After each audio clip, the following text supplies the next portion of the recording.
कई दिनों से भूखा हूँ, अब शरीर गवाही नहीं दे रहा है। काश कहीं से एक रोटी मिल जाती तो मेरी मदद हो जाती, लेकिन आज के जमाने में सभी लोग स्वार्थी हो चुके हैं। लेकिन मैं क्या करूं? मुझे गांव में जाकर कुछ मदद मांगनी होगी। गांव के लोग बहुत भले इंसान होते हैं, कुछ मदद जरूर करेंगे। इतना सोचकर साधु गांव की ओर निकल पड़ते हैं।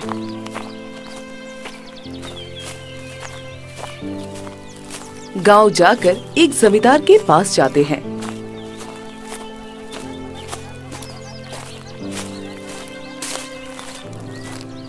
जमींदार साहब, मैं कई दिनों से भूखा हूँ, मुझे खाने को दे दो, भूख से जान जा रही है।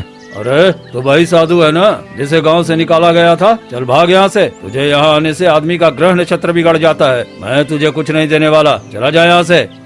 साधु जमींदार की बातें सुनकर बहुत दुखी हुए और वहाँ से आगे बढ़ जाते हैं।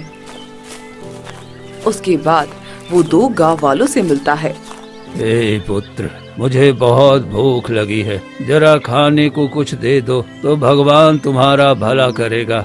साधु महाराज, आपको तो मुखिया जी ने गांव से बाहर निकाल दिया था, फिर यहाँ क्यों आए हो? आप जाइए तपस्या कीजिए, आप तो सालों से तपस्या कर रहे हैं, क्या भगवान आपको शक्ति नहीं दे रहे हैं? अरे आप शक्ति से ही पेट भर लीजिए। हाँ, सही कह रहा है सामू भाई, ये साधु लोग का मांगने खाने की आदत हो गया है। अरे जाओ यहाँ से। साधु महाराज, तुम्हें कुछ नहीं मिलेगा इस गाँव में। दुखी मन से एक पेड़ के नीचे जाकर बैठ जाते हैं।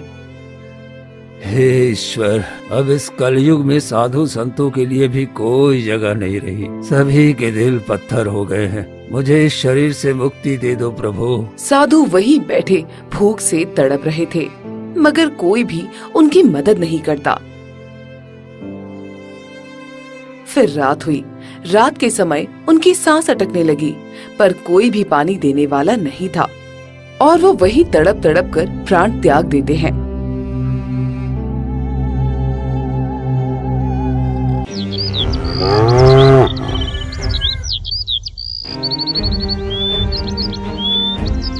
फिर अगली सुबह कुछ गांव वाले वहां आए। अरे ये साधु तो मर गया, अब क्या होगा? अरे हाँ भाई, अब इसे कौन दफनाएगा? इसे छूना भी पाप है। चलो हमें क्या, हम यहाँ से चलते हैं, हमें इससे क्या मतलब। तभी गांव का एक गरीब आदमी मोहन आता है। हे भगवान, ये तो साधु महाराज हैं। गांव वालों के दिल कितने पत्थर के हो गए हैं, किसी ने इनकी अंतिम विदाई भी नहीं की। साधु महाराज, मैं आपका संस्कार करूंगा। अरे ये मोहना पगला गया है क्या? हैं? इस सड़े गले साधु का अंतिम संस्कार करने जा रहा है, लगता है इसका दिमाग खराब हो गया है। अरे जाने दे, ये भी गरीब साधु भी गरीब, क्या पता इन दोनों का किसी जन्म से रिश्ता रहा होगा। फिर मोहन साधु का शव उठाकर जंगल में ले जाता है।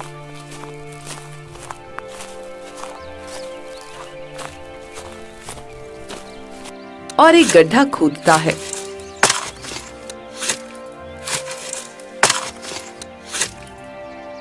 और साधु महात्मा को वहां दफना देता है। हे साधु महाराज, यदि हमसे कोई गलती हुई हो तो क्षमा कर दीजिएगा, अपना आशीर्वाद बनाए रखिए और गांव वालों को भी माफ कर दीजिएगा। मैं पूरे गांव वालों की तरफ से क्षमा मांगता हूँ। फिर मोहन घर लौट आता है।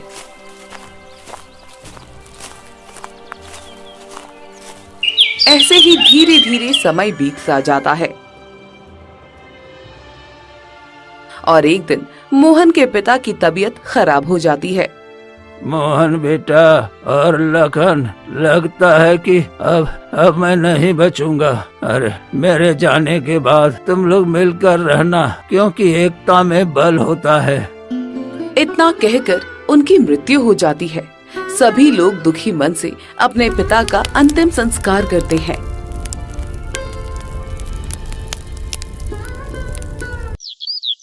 कुछ दिन ऐसे ही बीत जाते हैं और एक दिन उसका बड़ा भाई लखन मोहन से कहता है, देख मोहन, पिताजी का पूरा इलाज मैंने करवाया है, उनका पूरा खर्चा मैंने दिया है और काम में भी जो खर्चा आया वो भी मैंने किया है। तूने तो एक फूटी कौड़ी भी नहीं दी। अरे भैया, ये आप क्या कह रहे हैं? पिताजी की जमीन का जो भी अनाज बिकता है सब आपके पास ही जाता है, तो खर्चा भी तो आप ही देंगे ना।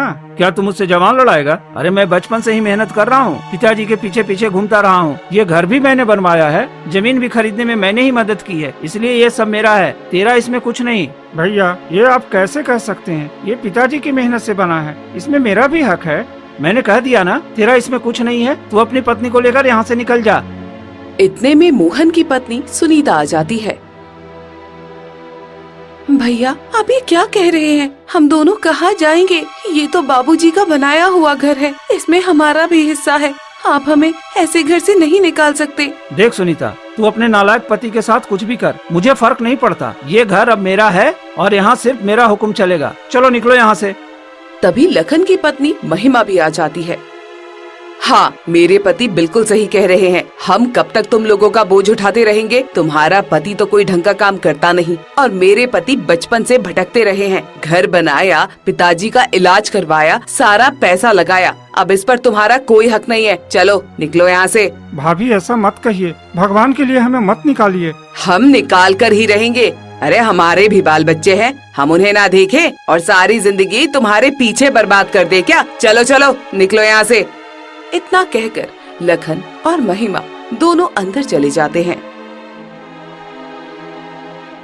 चलो भाग्यवान, यहाँ कोई हमारी सुनने वाला नहीं है, सब पत्थर तिल हो गए हैं। फिर मोहन और सुनीता उदास होकर घर से निकल जाते हैं।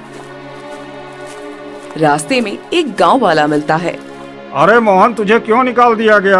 उसी साधु की वजह से ना, तूने उसकी अर्थी उठाई थी ना, इसलिए तेरे साथ ये सब हो रहा है। हाँ, वो साधु कोई साधारण साधु नहीं था। जिसके घर वो रुकता उसका घर उजड़ जाता था, इसलिए मुखिया जी ने उसे गांव से निकाल दिया था और तूने उसी का अंतिम संस्कार कर दिया। अरे इसी वजह से तो तेरे साथ ये सब हो रहा है और तेरा घर भी उजड़ गया है। अरे आप लोग कुछ भी कहिए, मुझे कोई फर्क नहीं पड़ता। मैंने इंसानियत निभाई है, किसी की अंतिम विदाई की है, इसमें मुझे कोई अफसोस नहीं है। इतना कहकर मोहन आगे बढ़ जाता है। दोनों पति पत्नी घने जंगल में पहुंच जाते हैं। जी, ये साधु महाराज की बात आखिर क्या है? अरे एक दिन हमारे गांव में एक साधु आए थे, किसी ने उनकी मदद नहीं की और वो भूख से मर गए। गांव वालों ने उन्हें दफनाने से भी मना कर दिया, तब मैंने उन्हें यहीं इस जंगल में गड्ढा खोदकर दफनाया था। क्या सच में? हाँ सुनीता। लोग चाहे कुछ भी कहें, लेकिन आपने बहुत अच्छा काम किया है। अब हम क्या करें, समझ में ही नहीं आ रहा। क्यों न मैं जमींदार साहब से कुछ पैसे उधार ले आऊं, उससे हम एक छोटा सा घर बना लेंगे और कोई धंधा भी शुरू कर लेंगे। हाँ, आपने बिल्कुल ठीक कहा। इतना कहकर मोहन जमींदार के पास जाता है।